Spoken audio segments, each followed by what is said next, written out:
ಈಗ ವಿದ್ಯಾರ್ಥಿಗಳೇ, ಗಣಿತನ ಸರಿಯಾಗಿ ನೋಡ್ರಿ, ಚಂದಂಗೆ ತಿಳ್ಕೊಂಡು ಮಾಡ್ರಿ. ಈಗ 19ನೇ ಗಣಿತ. ಇಲ್ಲಿ ಏನವ ಸಂಗತಿಗಳನ್ನು ಸರಿಯಾಗಿ ಅರ್ಥ ಮಾಡ್ಕೋಬೇಕು ನೀವು. ಸಂಗತಿಗಳು ಏನು, ಕೊಂಡ ಬೆಲೆ ಅದನೋ ಏನು ಮಾರಾಟದ ಬೆಲೆ ಅದನೋ ಅದನ್ನು ಸರಿಯಾಗಿ ತಿಳ್ಕೊಬೇಕು. ಅಂದ್ರೆ ಗಣಿತ ಮಾಡ್ಲಿಕ್ಕೆ ಬರ್ತದೆ. ಹೆಂಗೆ ತಿಳ್ಕೊಬೇಕಂದ್ರೆ 250 ರೂಪಾಯಿ ಗಡಿಯಾರವನ್ನು ಅಂದ್ರೆ ಅದು ಅಸಲು ಬೆಲೆ, ಕೊಂಡ ಬೆಲೆ ಅಂತ ಅರ್ಥ ಮಾಡಿ.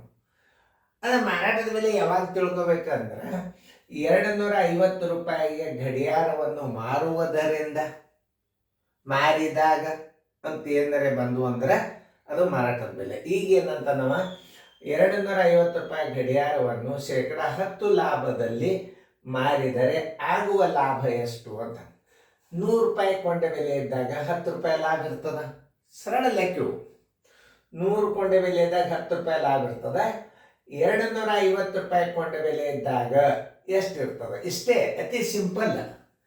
100 ಕೊಂಡ ಬೆಲೆ ಇದ್ದಾಗ 100 ಕೊಂಡ ಬೆಲೆ ಇದ್ದಾಗ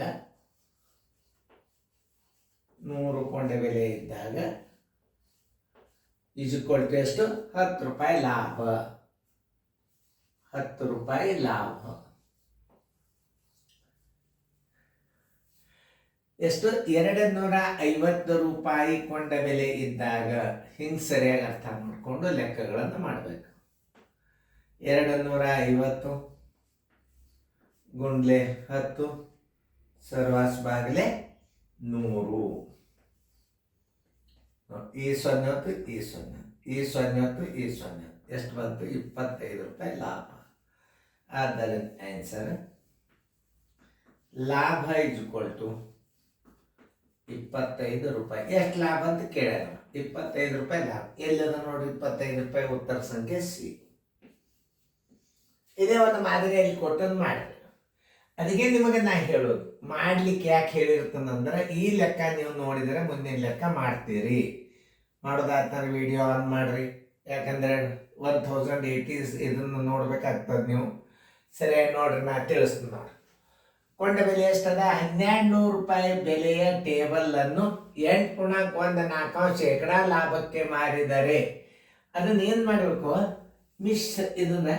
ಇದು ಮಿಶ್ರ ಭಿನ್ನರಾಶಿ ಅದ. ಇದನ್ನು ವಿಷಮ ಭಿನ್ನರಾಶಿ ಮಾಡ್ಕೋಬೇಕು. ಹೆಂಗ್ ನೋಡ್ರಿ, 100 ಕೊಂಡ ಬೆಲೆ ಇದ್ದಾಗ 100 ಕೊಂಡ ಬೆಲೆ ಇದ್ದಾಗ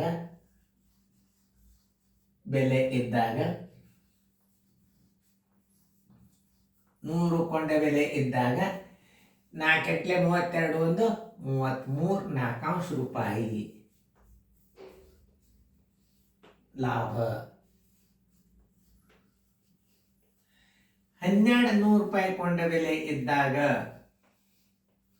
1200 ರೂಪಾಯಿ ಕೊಂಡ ಬೆಲೆ ಇದ್ದಾಗ ಬರೋಬ್ಬರಿ ಎಷ್ಟು ಇರ್ತದ?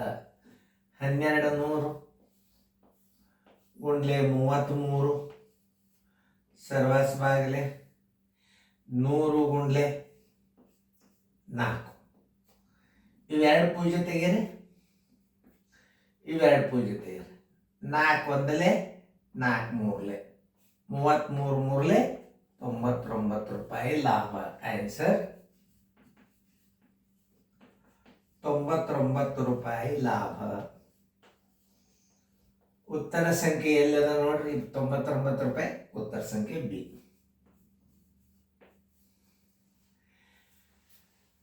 ಇಷ್ಟು ನೀವು ಲೆಕ್ಕ ತಿಳ್ಕೊಂಡ್ಬಿಟ್ರೆ ಬಹಳ ಸರಳ ಇರ್ತದೆ ನೋಡ್ರಿ.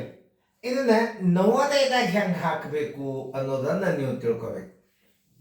ನವೋದಯದಾಗ ಹೆಂಗೆ ಹಾಕಬೇಕು ವೇಗವಾಗಿ, ಭಾಳ ಕೇರ್ಫುಲ್ ಆಗಿ ನೋಡ್ರಿ. ಇದಂತೂ ಕೊಂಡ ಬೆಲೆ ಗುರ್ತಾತ. ಆಮೇಲೆ ಬಿಡ್ರಿ, ಇದನ್ನು ನೋಡ್ರಿ. ಇದಂತೂ ಕೊಂಡ ಬೆಲೆ ಹೌದಾ? ಆಮೇಲೆ ನಿಮಗೆ ಲಾಭ ಎಷ್ಟಾಯ್ತು ಅಂತ ಕಂಡುಹಿಡಿಬೇಕಾದ್ರೆ 100ಕ್ಕೆ ಈ ಶೇಕಡಾದೇನಲ್ಲ, ಇದ್ರದೊಂದು 0, ಇಲ್ಲೊಂದು 0 ತೆಗೀರಿ. 25 ಬಂತಿಲ್ಲ ನೋಡ್ರಿ ಲಾಭ. ಭಾಳ ಸರಳ. ನವೋದಯ ಟ್ರಿಕ್ಸ್ ಹೇಳಾಗ ಗಣಿತದ ಗಣಿತ ಎಂಡ್ ಆಯ್ತು ಅಂತಂದ್ರೆ ನವೋದಯ ಥಿಯರಿ ಹೇಳ್ತಿರ್ತನ. ನವೋದಯ ಥಿಯರಿ ಅಂತಂದ್ರೆ ಹೆಂಗ ಅನ್ನೋದು ನಿಮಗೆ ನಾ ಹೇಳ್ತಾನೆ. ಈ ಶೇಕಡ ಅದಲ್ಲ, ಈ 100ದು ಇದರದೊಂದು 0 ಇದರದೊಂದು 0 ತೆಗೆದಾಗ ಎಷ್ಟು ಉಳಿತು ನಿಮಗೆ? 25 ರೂಪಾಯಿ ಉಳಿತು. ಲಾಭ ಬರೋಬ್ಬರಿ 25 ರೂಪಾಯಿ. ಉತ್ತರ ಸಂಖ್ಯೆ ಸಿ. ಇಂಥ ಪ್ರತಿಯೊಂದು ಗಣಿತಕ್ಕೆ ನಾ ಟ್ರಿಕ್ಸ್ಗಳನ್ನು ಕೊಡ್ತೀನಿ. ಅದಕ್ಕೆ ನಮ್ಮ ಹುಡುಗರು 1 ತಾಸಿನಾಗ 50 ಲೆಕ್ಕ, 1 ತಾಸಿನೊಳಗೆ ಸೈನಿಕ್ ಸ್ಕೂಲಿನಾಗ 50 ಲೆಕ್ಕ ಬಿಡಿಸಿ ಕೂಡ್ತಿದ್ರು. ಇಂಥ ಟ್ರಿಕ್ಸ್ಗಳನ್ನು ಉಪಯೋಗ ಮಾಡೋದ್ರಿಂದ ನಾಳೆ ನಿಮಗೆ ಬ್ಯಾಂಕಿನ ಪರೀಕ್ಷೆದಾಗ ಹೆಲ್ಪ್ ಆಗ್ತದೆ. ನೋಡ್ರಿ ನೀವು ಹೆಂಗವ ಇವು ಟ್ರಿಕ್ಸ್ಗಳು. ನೋಡ್ರಿ ಈಗ ಕೇಳಿದ ಕೂಡಲೇ ಈಗ ಕೇಳ್ತಾನ 250 ರೂಪಾಯಿ ಗಡಿಯಾರವನ್ನು 10% ಲಾಭದಲ್ಲಿ ಮಾರಿದರೆ ಆಗೋ ಲಾಭ ಎಷ್ಟು? ಅದೊಂದು 0 ತೆಗೆದು 25 ರೂಪಾಯಿ ಲಾಭ ಬರ್ತಿಲ್ಲ ನೋಡ್ರಿ. ನಿಮ್ಮ ರೀತಿ ಗಣಿತಗಳು ಮೊದಲು ಬರಬೇಕು. ರೀತಿ ಗಣಿತ ಮೊದಲು ಕಲ್ತ್ರಿ ಅಂತಂದ್ರೆ ನಿಮಗೆ ಡೈರೆಕ್ಟಾಗಿ ಆನ್ಸರ್ ಹಾಕ್ಲಿಕ್ಕೆ ಬರ್ತದೆ. ಆಮೇಲೆ ಇನ್ನು ನೋಡ್ರಿ, ಇಲ್ಲಿ ನಿಮಗೆ ಇಲ್ಲಿ ಭಿನ್ನ ರಾಶಿ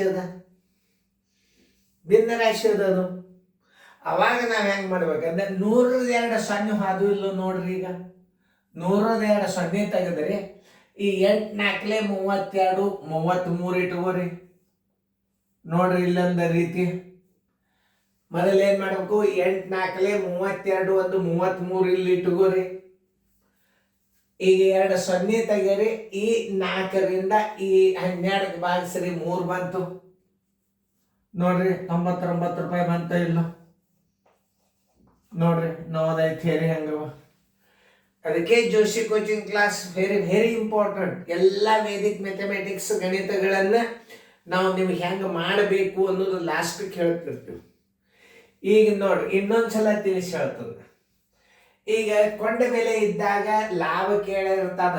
ಕೊಂಡ ಬೆಲೆ ಶೇಕಡಾ ಪ್ರಮಾಣ ಲಾಭವನ್ನು ಕೊಟ್ಟಾಗ ಈ ರೀತಿ ಮಾಡಬೇಕು. ಮಾರಾಟ ಬೆಲೆ ಕೊಟ್ಟಾಗ ಮಾಡಬಾರ್ದು. ಕೊಂಡ ಬೆಲೆ ಇರಬೇಕು ಅಥವಾ ಅಸಲು ಬೆಲೆ ಇರಬೇಕು.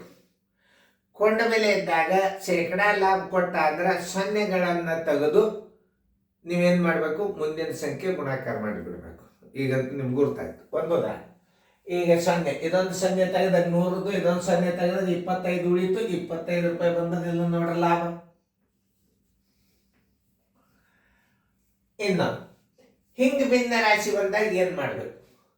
ಇದು ಕೊಂಡ ಬೆಲೆನೇ ಇರಬೇಕು ಕಡ್ಡಾಯವಾಗಿ, ಮಾರಾಟ ಬೆಲೆ ಇರಬಾರ್ದು. ಇದನ್ನು ಸರಿಯಾಗಿ ಅರ್ಥ ಮಾಡ್ಕೊಡ್ರಿ ನೀವು. 1200 ರೂಪಾಯಿ ಕೊಂಡ ಬೆಲೆ ಅದ. ಭಿನ್ನ ರಾಶಿ ಇದು ಯಾವುದು? ವಿಷಮ ಭಿನ್ನ ರಾಶಿ. ಇದು ಮಿಶ್ರ ಭಿನ್ನ ರಾಶಿ ಅದ. ಇದು ನೀವು ವಿಷಮ ಭಿನ್ನ ರಾಶಿ ಮಾಡ್ಕೋಬೇಕು. ವಿಷಮ ಭಿನ್ನ ರಾಶಿ ಮ್ಯಾಲಿನ ಅಂಶ ಒಂದೇ ಇಟ್ಕೋಬೇಕು. ಮ್ಯಾಲಿನ ಅಂಶ ಒಂದೇ ಇಟ್ಕೋಬೇಕು. 4 × 32 33 ಇಲ್ಲಿ ಇಟ್ಕೋರಿ. ಈ 4ಅನ್ನ ಈ 12ಕ್ಕೆ ಭಾಗಿಸ್ರಿ.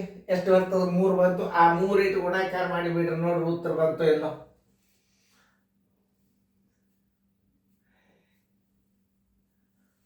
ಇವೆಲ್ಲ ನೀವು ಬ್ಯಾಂಕಿನ ಆಫೀಸರ್ ಆಗೋದು 100%. ನವೋದಯ ಎಲ್ಲ ನನ್ನ ಕೈ ಕಲಿತ ಸ್ಟೂಡೆಂಟ್ಗಳು ಸ್ಟೇಟ್ ಬ್ಯಾಂಕ್ ಮ್ಯಾನೇಜರ್ ಇದ್ದಾರೆ, ಗ್ರಾಮೀಣ ಬ್ಯಾಂಕ್ ಮ್ಯಾನೇಜರ್ ಇದ್ದಾರೆ, ಸಿಂಡಿಕೇಟ್ ಬ್ಯಾಂಕ್ ಮ್ಯಾನೇಜರ್ ಆಗ್ಯಾರ, ಇಂಜಿನಿಯರ್ ಆಗ್ಯಾರ, ಡಾಕ್ಟರ್ ಆಗ್ಯಾರ. ಏನು ಇಂಥ ಟ್ರಿಕ್ಸ್ಗಳನ್ನು ಕಲಿಯೋದ್ರಿಂದ ಮೊದಲ ರೀತಿ ಪ್ರಕಾರ ಗಣಿತ ಕಲಿಬೇಕು. ಅದು ಮೊದಲು. ಆಮೇಲೆ ವೇಗವಾಗಿ ನಾ ಹೆಂಗೆ ಮಾಡ್ಬೇಕು ಅನ್ನೋದು ನಾ ಹೇಳಿರ್ತಾನೋ ನೋಡ್ರಲ್ಲ. ಇದೊಂದು 0 ಇದೊಂದು 0 ಇದೊಂದು 0 25 ಉಳಿತಿಲ್ಲ ನೋಡ್ರಿ. ನೀವು ಈ ಲೆಕ್ಕಗಳನ್ನ ಪರ್ಫೆಕ್ಟ್ ಆಗಿ ನೀವು ಕಲ್ತ್ರಿ ಅಂತಂದ್ರೆ ರೀತಿ ನೀವೇ ಕಂಡು ಹಿಡಿತೀರಿ.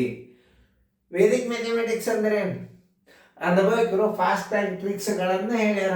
ಇನ್ನೋಡ್ರಿ ಎಷ್ಟು ವೇಗವಾಗಿ ಇವು ಗಣಿತಗಳು. ಲಾಭಾನ್ಯ ಲೆಕ್ಕದೊಳಗೆ ಹೆಚ್ಚು ಕಡಿಮೆ ನಿಮಗೆ ಬಾಯಲ್ಲಿನ ಆನ್ಸರ್ ಬರೋದು ಕೆಲವೊಂದು ಗಣಿತಗಳನ್ನು ಮೊದಲು ಹೇಳಿಲ್ಲ, ಇನ್ನು ಮುಂದೆ ಹೇಳುತ್ತಿರ್ತದ. ನಾ ಒಂದು ಸ್ವಲ್ಪ ನಿಮಗೆ ಪರ್ಫೆಕ್ಟ್ ಆಗ್ಬೇಕು. ಅವು ಎಷ್ಟು? ಒಂದು 15 ಗಣಿತ ಪರ್ಫೆಕ್ಟ್ ಆದ್ರಿಂದ ಮುಂದೆ ಗಣಿತಗಳು ನಿಮಗೆ ತಿಳಿಲಿಕ್ಕೆ ಚಾಲು ಆಗ್ತಾವ. ಏನು ಮಾಡ್ಬೇಕು? ಲಾಭ ಕೇಳಿದ ಅಂದ್ರೆ ನೀವು ಏನು ಮಾಡಬೇಕು? ಮಿಶ್ರ ಭಿನ್ನ ರಾಶಿ ಇದ್ದದಂದ್ರೆ ವಿಷಮ ಭಿನ್ನ ರಾಶಿ ಮಾಡಬೇಕು. 8 4 32 33 ಇಡ್ರಿ. ಈ ಛೇದದಿಂದ 12 ಭಾಗಿಸ್ರಿ. ಯಾಕಂದ್ರೆ 102 0 ಅದು 12 ಉಳಿತು. 3 4 12 ಹಿಂಗೆ ಇಟ್ಟಿರ್ತದ ಲೆಕ್ಕ. ನಿಮಗೆ ದಶಮಾಂಶದಾಗ ಹಿಂಗೆ ಭಾಳ ಹುಷಾರಲ್ಲೇ ಮಾಡ್ಬೇಕು ನೀವು. ದಶಮಾಂಶ ಸೀರಿಯಲ್ ನೋಡ್ರಿ ನೀವು. ನಿಮಗೆ ನಾ ಈಗ ಮೊದಲು ಬೇಸಿಕ್ ಅಭ್ಯಾಸನ CBSE ಒಳಗೆ ಹಾಕಿ ನಾವು ದಶಮಾಂಶ ಅದು ಶೇಕಡಾ ಲೆಕ್ಕ ಹಾಕ್ಯದ. ಆ ಸೀರಿಯಲ್ ಆಗ್ಯದ. ಈಗ ಈ ಗಣಿತಗಳನ್ನು ನೀವು ಪರ್ಫೆಕ್ಟಾಗಿ ನೋಡಿಕೊಂಡು ಚೆನ್ನಾಗಿ ಬರ್ಕೋರಿ. ಫೇರ್ದಾಗ ಚೆನ್ನಾಗಿ ಬರ್ಕೋಬೇಕು. ಫೇರ್ದಾಗ